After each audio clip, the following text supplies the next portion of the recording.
Cypriot community held elections last Sunday in order to choose its leader and, by extension, the counterpart of Nikos Anastasiadis in the negotiations for the solution of the Cypriot problem.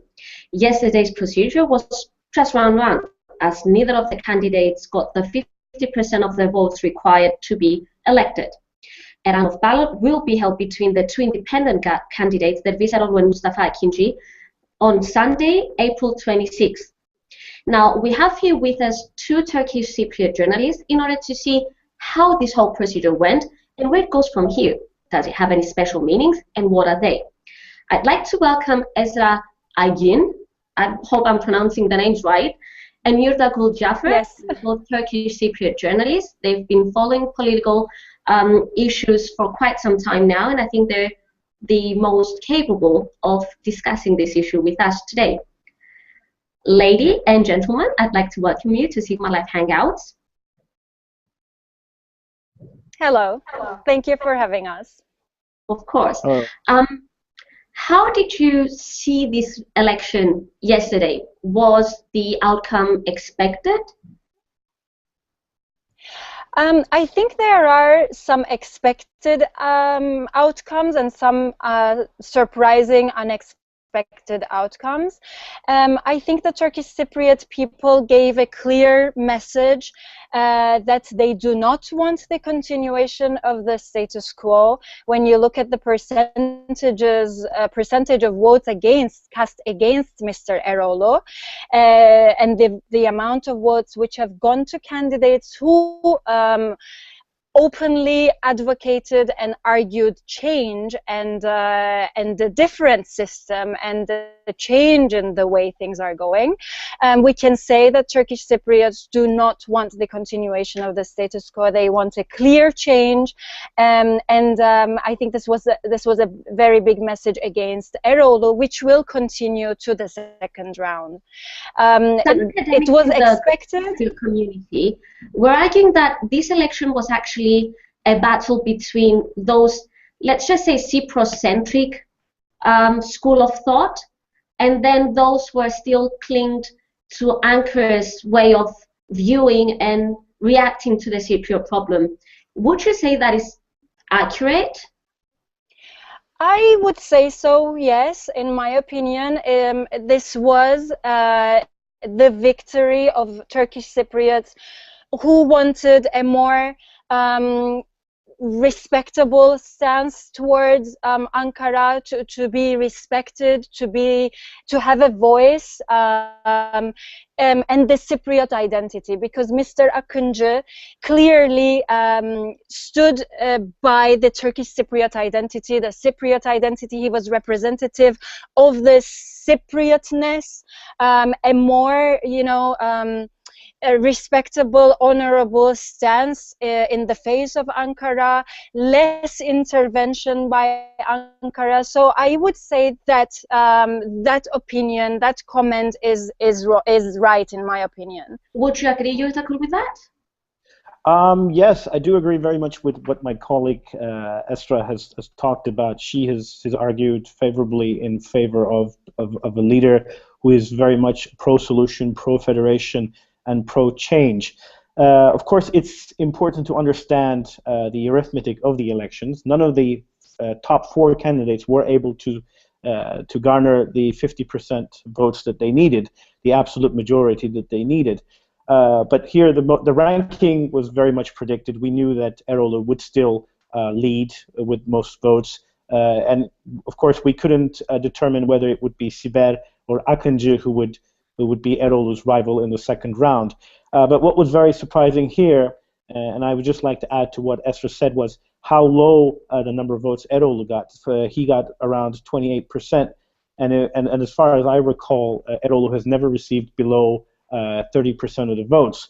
And at the very bottom, that it was going to be a one-round election because he was so sure of himself that he would have gotten the 50% needed. Yes. Here we have, of course, here we have to look at what Kudret Özersay has done. He has no backing of any party, and he himself was able to win 20% of the votes. That's almost 10% more than what was predicted for him. And when we look at the arithmetic, we know that in the north, around 40 to 45% of the votes are generally nationalist, conservative kind of votes. And what we saw here was we saw Özersay stealing a lot of the votes from Erolu. Of course, Özersay's movement or party, he doesn't have a political party, but his movement, his campaign includes people from all spectrums of political life, but mainly a lot of younger conservative nationalist people chose to vote for Özersay. That is what it looks like. As for Sibel, I think she is the loser of this election. She was only able to win 22% of the votes. That's around about 5 to 8% lower than what usually the CTP has. And there's a number of reasons for that. First of all, I don't think the party internalized her that much. There wasn't that much support for her nomination. There's been a lot of inter-party disputes going on within the CTP. And to make things worse, I think her election campaign was a big failure.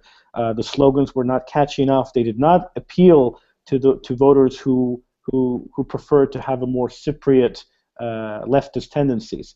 So, of course, Sibel was portrayed in the polls, well, the latest polls that we had, as the one that would go into round 2 with Erolu, and that was quite a surprise. We only got that Akinci would be able to challenge her candidate, her try, in the last 48 hours. How did that come?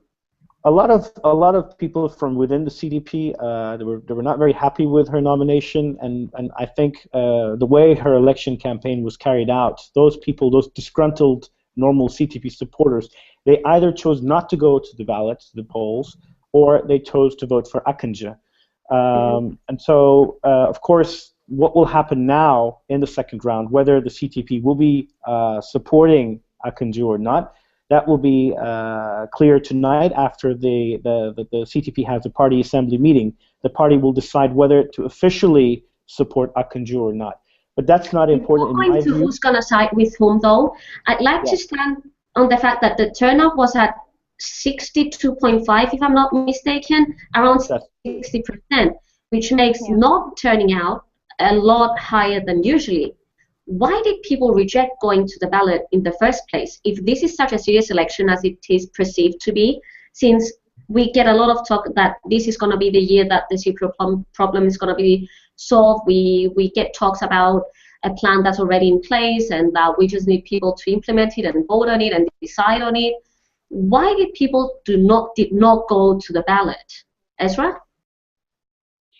Well, I think there are two answers to your question. One is the general sense of being fed up and tired of elections. I mean, the Turkish Cypriot people have been going to polls one after the other for the how many time I have not counted, but maybe Yurakul can help me here. But we have constantly had elections for the last 2-3 years, and people are economically under a lot of distress. There is joblessness. I mean, there is a tough life on the street, and they are just fed up of going to polls and voting for party after party and person after person who give certain promises but do not deliver. Every party has become like the previous party. They have all become alike in the sense that they are not delivering their promises. They're not giving anything different to the people. So people are have come to the point where they say, to hell with elections. I mean, we have a life that we have to, you know, earn, and none of these parties are giving us any helping hand. So there is one of the reasons is that. The other, as my colleague Yurakul has very rightly put it, many CTP voters did not go to polls. They could not accept Sibel Siber as a CTP candidate. And they could not bring themselves to go and vote for her or to vote for anybody else. So what they did was to remain outside this process, just did not turn out at the polls. And I think there is another group of people who were right-wing voters who did not want Erol, and again could not go and vote for anybody else either. So I think there is the right wing UBP DP people who did not internalize or did not want the continuation of Erol's rule, but could not bring themselves to vote on anybody else, and the CTP voters who did the same thing basically. So if Siber was third in this election, and she was a disputed candidacy for her party, where will those votes go? Well, I'm answering this one. I think from social media, when we look at social media last night after the official results were out, a lot of people from the CDP expressed support to Akıncı. They said that they would vote for him, they would support him in the second round in the name of a united Cyprus, in the name of a federal settlement, and of course to get rid of Erol, who is basically he has been the leader of the nationalist camp on the island after the late Denktaş for the last 35 years. Just to add to what Esra said about the political situation here in the north, very recently, over the last few years, inter-party politics has been in total chaos, both within the UBP and the DP, as well as within the CTP. There are a lot of inter-party struggles, power struggles. We saw this with the municipal elections at first. We also saw this with the general elections.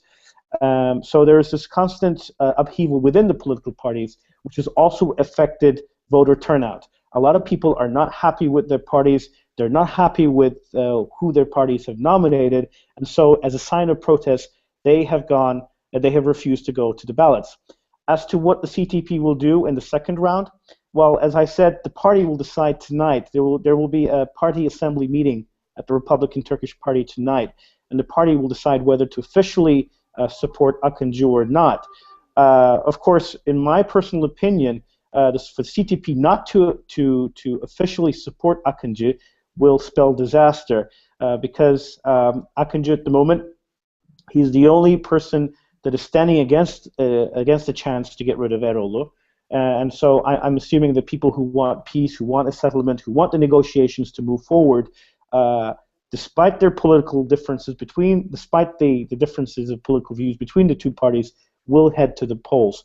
I think the real game changer here will be Özerçay. I just wanted to make that note, because he's the one who's stolen the votes from Erol, and it's a big question mark as to who Özerçay supporters will support in the second round. My view is that... That's going to be my next question. Yes. As for Siber's party, whatever the official party says does not mean it's what the actual voter is going to do. I do understand that most of the voters will vote for Akıncı, whatever the party says, just because they're so not in line with what Erol and his party are standing for. But now Özerçay, he could be a real game changer. Although he didn't get the percentages that he wanted, he's actually now in a position, in my view, that he could turn the game around. Well, like I said, people who supported Özerçay, there are different. There's people from all walks of society within Özerçay's camp, but of course he has been able to steal a lot of votes from the right wing, from the nationalist Erol camp. But my personal view is that most of the people will choose not to go to the polls, because many of them are nationalists. They would never vote for a left-wing candidate. But at the same time, they wouldn't be endorsing a second term for Erol.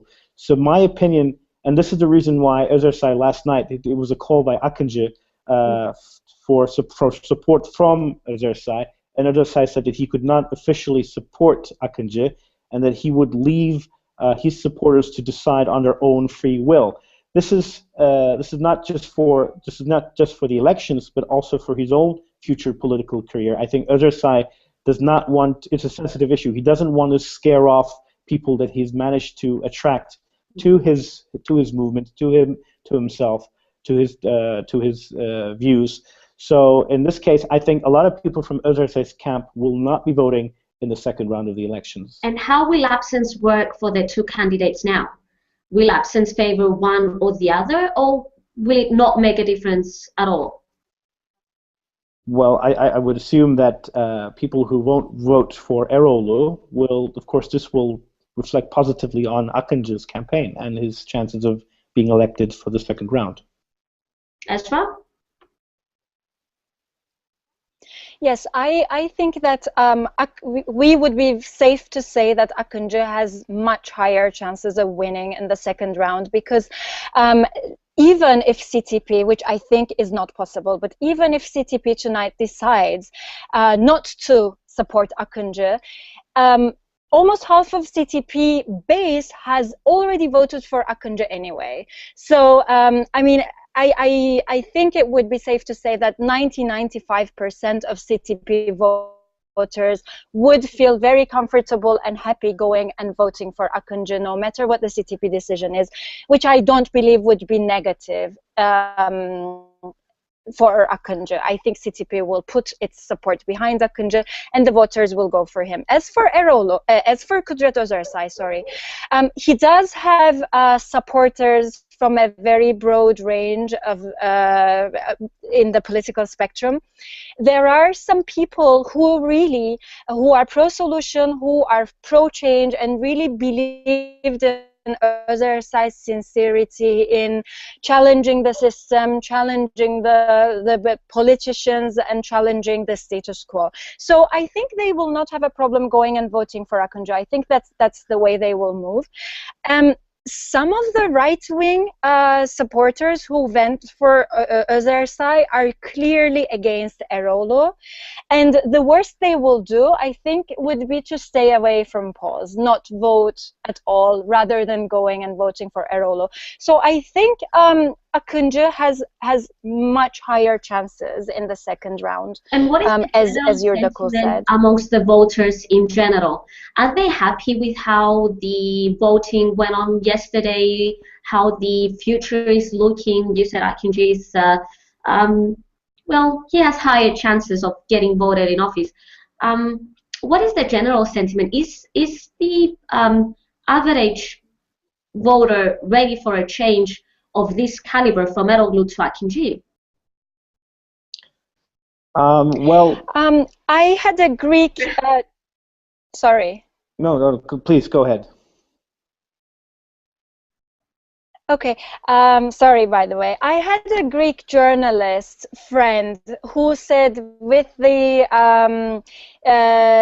Tsipras victory, Greek people felt that their honor was being restored.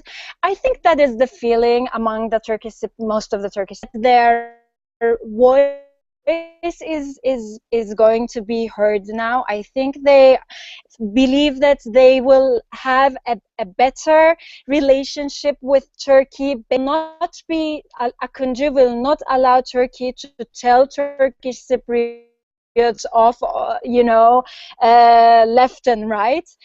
So I think Turkish Cypriots have signaled that they are ready for change. They are ready for a relationship based on respect with Turkey. They are ready for a leader who will sincerely work for solution, and they are ready for change because obviously they have given the go-ahead for change in yesterday's vote, and I think they will give a much clearer and open and strong message next Sunday for change. Yes, I think Turkish Cypriots are ready for change, and they are ready to completely destroy the status quo and move on. And your stance on the matter? Well, I have a more pessimistic approach. I don't think that Aygin has a magic wand and that everything will change overnight.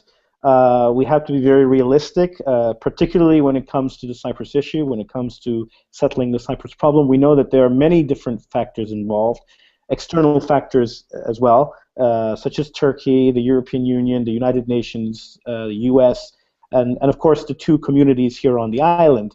But there's one thing for certain, and that is that Aygin is very sincere towards settlement on the island. He's based his entire political career in favor of a settlement, in favor of a federation. So in that sense, there is no doubt as to what his priorities will be if, as and when he is elected. Whether he will be successful, that is another question. We know that the Turkish Cypriot leadership is generally devoted to the Cyprus issue. They do not really get involved in a lot of the domestic issues, a lot of the domestic political issues involved. But he does have a very good reputation from his past. He was a long-standing mayor of Nicosia, the Turkish Cypriot mayor of Nicosia, and he had a very good working relationship with his counterparts in the south. Particularly, one example off the top of my head is a Nicosia master plan, and so a lot of people remember him for that. So I would agree with Esra in the sense that they have voted for change. They believe in him. On the other hand, the UBP and the CTP, they've been in power interchangeably over the last 10 years, and to be honest, they have a very disappointing track record. So people are looking for something new. They're looking for something different. Of course, it's important to be optimistic, but there are chances that things will take time to change. We were optimistic when Talat was elected as well, and we know that both leaders at that time, they were both pro-solutions. They were both working towards a certain direction. There was a good momentum at the time, but then a lot had happened, and Ankara, notably Turkey, is a factor that cannot be put out of the way or put out of our view.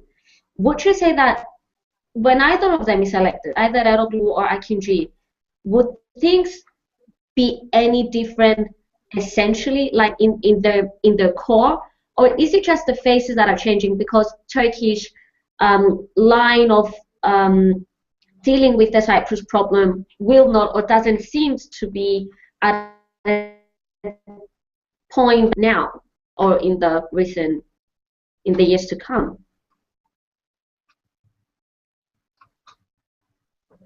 Es, you want to take this one? You're both gonna answer no. Dodging this question. Okay. Does it really matter who's in the leadership? Sure. Or is Yes. I think neither.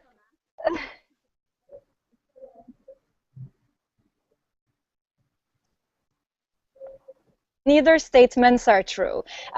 We cannot say that it's just the face that's different and at the end it wants to do, or we cannot say that the Turkish Cypriot leader will make all the difference and as Yurakul said, bring about miracles.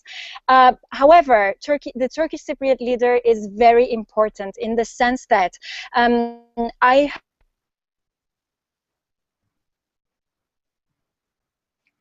It seems that we've lost Esra. Yurakul, would you like to continue? Well, of course, Turkey is an undeniable factor here in the settlement of the Cyprus problem. It's very difficult and hard to believe that a settlement in Cyprus can be possible in contradiction with Turkey's interests. But let me make this point. There's always this assumption that Ankara is making all the calls. I don't necessarily believe that this is true. I do believe that the leadership exercises actions in a sense that they take into consideration what Ankara would find acceptable or not. But of course, there are changes between, there are nuances between the leaders who sit in that office. And we can see that with Mr. Talat and how he managed to take the process forward. There was a lot of convergences during Talat's period in office. Of course, at the time, there were domestic developments in the south with Mr. Christofias and how that also impacted the negotiations process. We saw how that had a negative impact on the talks. For example, let me just give you a very quick example.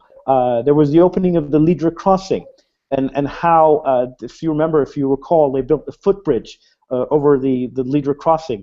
And there was this big commotion about it. And I recall very clearly that Mr. Talat had ordered the removal of that footbridge, and he had put his foot down, and he had his conditions accepted. The same goes with the agreement regarding single sovereignty and single citizenship. These were ideas which were agreed upon between the two leaders at the negotiating table, despite what Turkey or the other actors desired. But like I said, there's no magic wand, and I'm not saying that Akıncı will be solving everything. But there's one thing that we should all come to accept, and that is Mr. Akıncı will be making it very challenging for Turkey and for Mr. Anastasiadis as well. He will be pushing for a solution, and there will be no way running away from the table. Now, with Erolu and Mr. Anastasiadis, what we saw was that Mr. Anastasiadis, it took him about a year to get back to sit at the table because of the economic crisis in the south. And then the process moved forward very slowly. Then we had the hydrocarbon crisis. And perhaps very rightfully, Mr. Anastasiadis left the negotiating table. But that suited Erol very well because he has been against the solution from the very beginning. But you will not see these kind of actions with Akıncı. I doubt that we will be seeing such actions with such a leader. So it will be very difficult both for Ankara and for Mr. Anastasiadis to find a way out of the talks, to try to sabotage the talks. I believe that Akıncı will be pushing for a solution 100%. Esra, Anastasiadis, Akıncı as negotiators, how do you see that going? Yeah. Yes, I totally agree with Yurakul. The Turkish Cypriot leader does matter. There had been a number of occasions where Mr. Talat would agree on something with Mr. Hristofias, get out of the negotiation room and spend maybe days to convince Ankara, and he would convince Ankara that this is for the benefit of both Turkey and Cyprus. So the leader does matter.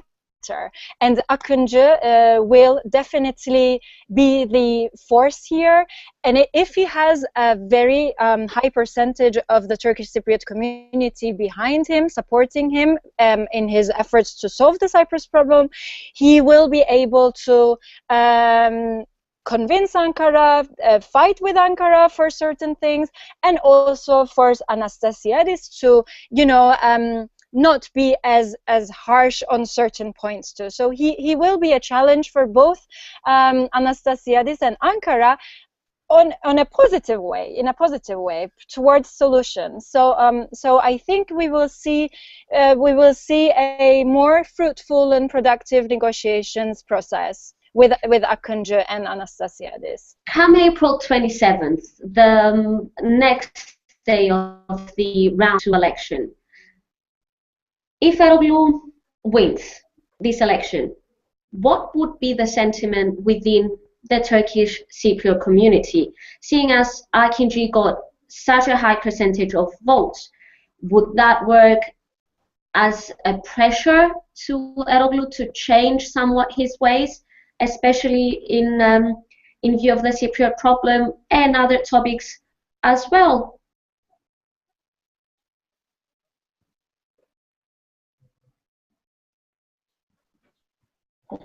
Well, I would believe that, of course, we've been talking in such a fashion as if Akıncı has already won the elections. Exactly. That will not be definite before Sunday. But I think here we have a question of legitimacy, in that sense that none of the candidates, including Mr. Akıncı, have been able to conjure up more than 30% of the vote. So even if Erol does succeed in winning in the second round, he will not be having the popular support of the people. Whether this will change things, I don't know. The negotiations will no doubt resume in early May. How much progress will be achieved? That is a big question mark. But I think one thing that we can say for sure is that if Erol wins the elections, people's confidence in the political structure in the north will diminish drastically. It's at an all-time low anyway. We've seen this with the turnout at the elections. People, like Esra said a little while ago, are not that much into politics as they were before. People are concerned with their daily lives, running around trying to make a living. But this would probably spell the end of politics in the north. And I think all of the political parties, despite who wins the elections, will have to review their positions. I think the CTP has to oversee its position, how it managed to nominate such an unpopular candidate. I think the UBP will be going into restructuring, because Erol, he is already at the end of his political career, which means that we will now be seeing a new power struggle within the party. They will be trying to choose a new leader which will be able to take the nationalist camp forward. It seems that Özersay is the most likely candidate at the moment, but there will be a restructuring within the UBP. As for the TDP, Akıncı, the party which supports Akıncı, his traditional party, it seems that the TDP is on the rise. Whether they can make use of this opportunity, I think it will depend on how well they manage the next 5 years. But their chances are that a lot of people on the left who don't see themselves as aligned as they used to the CTP may turn to the TDP as an alternative. So what we now see in the north is that the outcome of the elections has not only led to the election of a new leader, but it will also lead to a restructuring of an understanding of how the parties function. So whatever the outcome on Sunday, the political map within the Turkish Cypriot parties is changing. Yes. Definitely. Mm-hmm. And you both consider that to be a good thing, in the sense that new faces will arise, new ideas will arise, and that would mean, well, probably a new beginning in the ties or the relationship between the two communities, if we take it by extension. Well, it's quite evident that the political parties have exhausted their credits with the people. Esra mentioned it a short while ago. Unemployment is on the rise. People are disgruntled. There's a big confusion about privatization, liberalization of certain state-owned entities. Economics problems continue to grow, and there's of course the uncertainty that comes with the Cyprus problem. And the political parties have been unsuccessful in addressing these problems. People are becoming more and more disgruntled. So basically, I think this will basically spell the change that we've all been expecting. I see you agree, Esra. So finishing up. Yes, I do. Yeah. No, go ahead, please. No, I mean, I think we are witnessing the collapse of the political parties in the north as we know them. I think they will either have to completely change the management, the faces, the way they address things, or they will close and go home. There is no other way out for them. So finishing up, what would be your estimations for Sunday? What coalitions would be formed and what outcome may they have? Your personal views. I need to get that out. It's your personal views alone. What would you see happening on Sunday the 26th? Well, as I said, I mean, I think the CTP base will go for Akıncı. 90–95%, and I think most of Kudret's Özersay's supporters will either refrain from going to polls or go for Akıncı if they go. So I think reason tells us that Akıncı has a much higher chance of getting out as the having a victory next Sunday. I would be very surprised if we see Erol coming out of the ballot box. It would be a big surprise, and question the reasons of that, which is a complete different level of discussion. I agree with Esra in the outcome of the elections, but let me just make this one point very clear.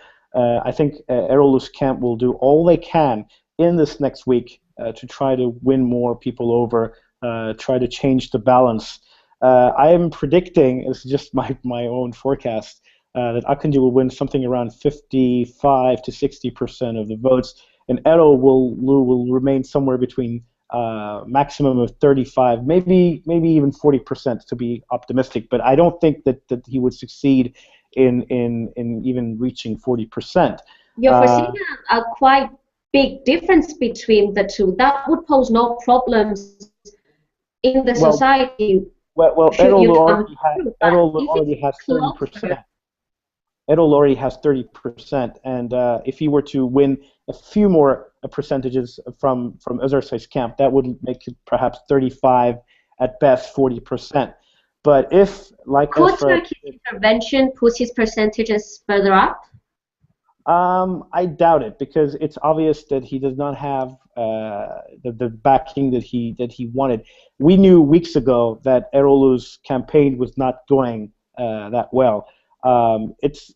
Maybe it's not safe to say, maybe it's not right to say this, and maybe it's not a good assessment. But when you look at these candidates, they tour the villages and they tour the towns and they give short speeches and addresses. And you look at the turnout at these events, and Erol's events, the turnout at the events were quite low. And from what we heard from from our own colleagues who were close to him, his campaign was not going very well. He's been interfering in the politics of the UBP for quite a long time, and there were a lot of people within the party who were very unhappy with him. So in a sense, this was kind of a revenge turnout at the polls. People were out there to get revenge. As for Akıncı, he already has something close to 30% of the votes, and even if he managed to attract some more, at least half of the votes from the CTP, and I'm assuming there'll be more than half of the votes, then I think Akıncı will definitely make it above 50%. Very important. Today, Erol visited both Özersay and the CTP. And in the statements after that meeting, the Prime Minister, the leader of the CTP, the Prime Minister Özkan Yorgancıoğlu, said that, of course, the final decision would be made at the party assembly. But he did hint that the CTP would be supporting Akıncı. He said that we have supported Akıncı in the past, and he personally said it was his personal view that they should support Akıncı. So whatever message comes out tonight, of course, will no doubt will encourage people from the CTP to vote in favor of Akıncı. But nevertheless, even if no such decision emerges, I think people who favor a settlement in Cyprus, people who want a settlement in Cyprus, people who want a federal settlement in Cyprus, the reunification of the island, will be voting for Akıncı this coming Sunday. Thank you both for your time and your insight, but especially your time, because I know it's a busy period for you these few days. And I'm looking forward, if you're available, having you next week again to discuss the final outcome of this election. Definitely, sure. Sure. Thank you very much. Thank you. And thank you for watching.